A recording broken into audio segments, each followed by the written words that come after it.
guys, welcome to my channel Investing Untangled. Hope you're all doing well. So on this channel I post content about stock market research and detailed stock analysis and business analysis. And if this is something that interests you, then hit the subscribe button and join my channel here. So in this video I'll talk about Intel.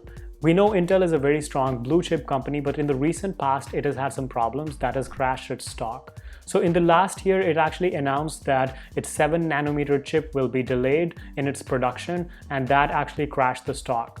And investors were thinking what's going on there because other companies like AMD already have this chip out there. So that actually led investors to rethink about their investments in Intel. Since then, the stock price did come up a bit, but then there were some more news that we'll discuss in this video that has kept the stock price low. But recently, they actually changed their management team. They've announced a new CEO, and since then, the stock has been actually rallying. And here we'll now analyze if this is a good opportunity to look at Intel and if this makes sense to invest in Intel right now. So without further ado, let's take a look now. So we'll start by looking at their stock chart.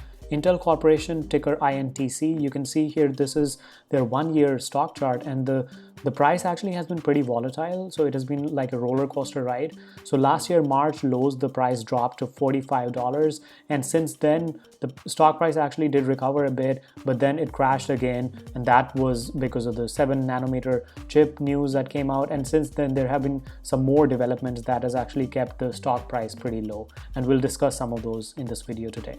And recently they announced that a new CEO will be taking over the company, and there was a rise in the stock price, as you can see, because of that. So we'll start with the business model. So this is their 10K, the annual report from 2019. 2020 data is not out yet.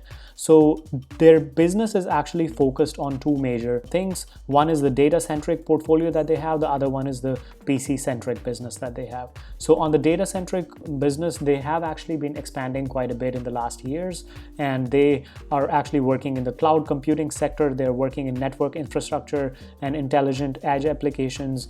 They also support high growth workloads, including artificial intelligence and 5G in their data-centric business. And on the PC-centric business, they have actually been in this business for quite some time now, and we know that they make chips for different computers, and this is the major part of the PC-centric business. So the data-centric business has actually been expanding, and they recently acquired a company from Israel. So this is called Habana Labs, and they acquired it for $1.7 billion. And this actually focuses on developing accelerator hardware that improves processing performance and reduces power consumption. So they have been actually trying to expand their data-centric focus, which will be sort of the future direction of the company. And here you can see actually how their data-centric business has been expanding over the years. It was 42% of their total business in 2015, and in 2019 it is almost half of their business model. So they're expanding quite a bit in the data-centric model while they still continue their PC-centric business. And the business has been actually slowly expanding actually with both of the segments, so the data-centric segment also and the PC segment also. Now we'll look at their financial numbers. So their net revenue has actually steadily been increasing. Since 2015, you can see that there has been a steady growth in their net revenue, which stands at $71.9 billion.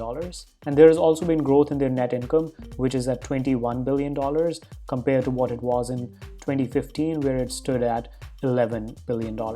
So this is good. This shows that the business is slowly expanding. And you can also see that their expenses are going down. R&D and administrative expenses are actually reducing. So from 36%, they stand at 27%, which is good, meaning operating expenses are going down while their revenues and income is increasing. So these are good indicators. So they've also been consistently increasing their dividends. From 96 cents in 2015, it stood at $1.26 in 2019, which is good, and it shows that the company is shareholder oriented and it is steadily increasing the dividends. And what is also nice to see is that they're actually repurchasing their common stock quite a bit, and they've been doing it year after year, which is also good. It is actually in the favor of shareholders. It increases value per share, and that eventually pushes the stock price higher. Now looking at their total assets and their debt and the shareholders' equity, you can see that they have increased total assets quite a bit. They stand at $136 billion right now,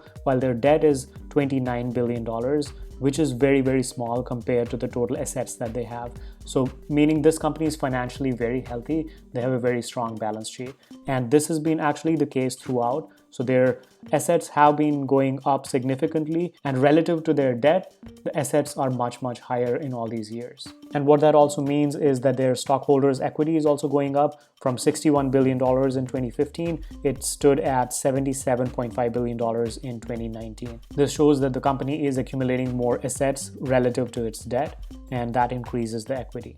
And now if you look at their cash flows have also been steadily increasing. So their operating cash flow stood at $16 billion in 2010, and right now it's at $35 billion, and their free cash flow was at $11 billion in 2010, while right now it's at $20 billion.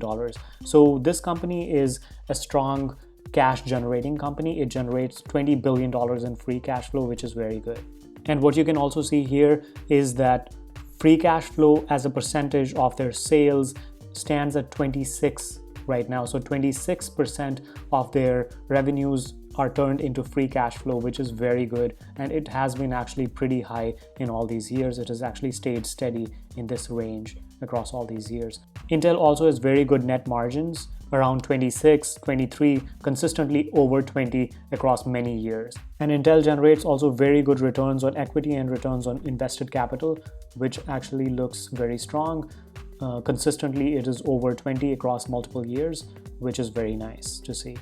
Now, looking back at their annual report, this statement here has become a nightmare for them. Here they say, we are on track to deliver our first 7nm based product, a discrete GPU, at the end of 2021.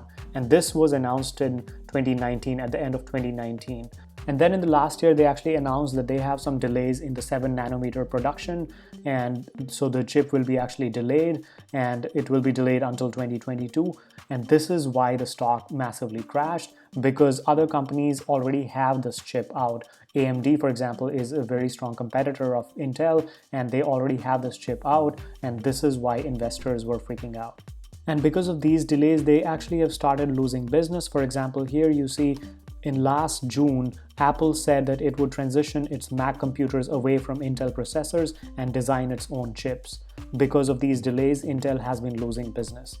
And while Intel's current generation 10nm chips have been delayed by more than 2 years now, TSMC has been actually shipping its equivalent 7nm chips in bulk to major customers such as Apple, AMD, Huawei, and Qualcomm. So here you can clearly see that Intel is in a bit of a problem here, and they are actually losing market share. So the way Intel's business model actually works is that they design these chips and they also manufacture these chips themselves. But a lot of these other companies, for example, AMD here, it designs its chips, but it outsources the manufacturing to TSMC, which actually buys them more time, and they can focus just on the design part of it, while TSMC is focused on manufacturing. But the competitive advantage that Intel has had over all these years was that it actually had both the design and manufacturing capabilities, but that seems to be slowing now. So their manufacturing seems to be slowing on these chips. So they had to come up with some other innovative ways to push their products forward really quickly. And this was actually not enough. What happened further last month was that Microsoft announced that it would design its own chips. So Microsoft was one of the major customers of Intel, and here you see that Intel shares actually dropped as much as 6% on Friday afternoon after a Bloomberg report that Microsoft plans to design its own chips for its Surface laptops and desktops as well as servers. And Intel has famously had a long-running partnership with Microsoft. So we already saw that Apple has moved away from Intel. Now it seems Microsoft is designing their own chips and they're also moving away from Intel. So Intel is actually losing major customers like Microsoft and Apple. And that will potentially hit its revenues really hard. And all this negative news actually did put a lot of pressure on Intel management team, and because of that, they actually ousted their CEO. So their CEO had to step down.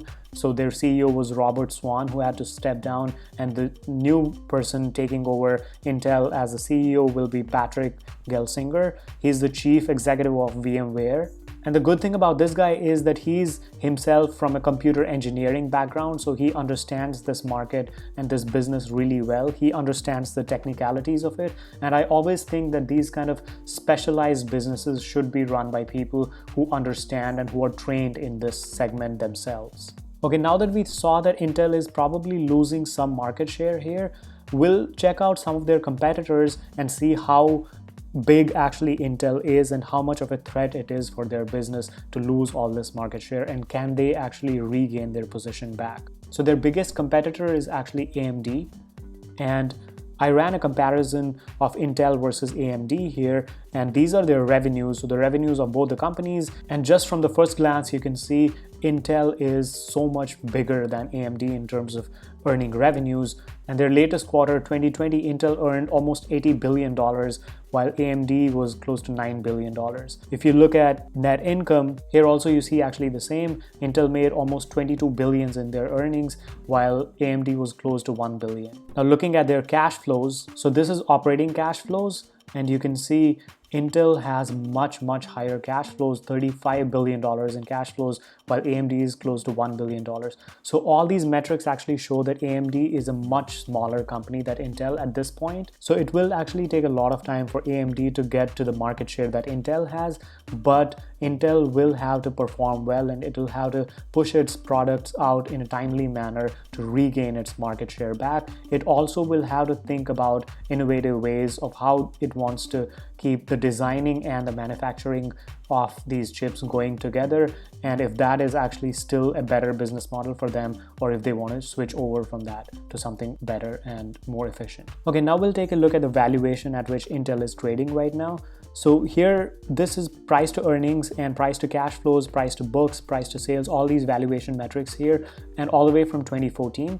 And I'm on the Morningstar page here, and you can see Intel generally trades around 15 in terms of price to earnings, while right now it is at 11, which suggests that it is definitely undervalued to its valuation previously. It is also trading attractively in terms of price to cash flow and price to book, and also price to sales. So all these valuation metrics actually suggest that Intel is undervalued right now, especially given how high the market is trading. I also calculated the intrinsic value of the stock using the discounted cash flow valuation method, and here I put in the free cash flow. The current free cash flow of Intel is $20.3 billion, and the future growth rate I have put it as 5%. I got it from Yahoo Finance analysts here. So they think that in the next 5 years Intel is going to grow by 5%. So I have added that 5% here, and I'm using a discount rate of 10% and a perpetual growth rate of 3%. And the shares outstanding for Intel currently are 4.1 billion. So the intrinsic value that I got for Intel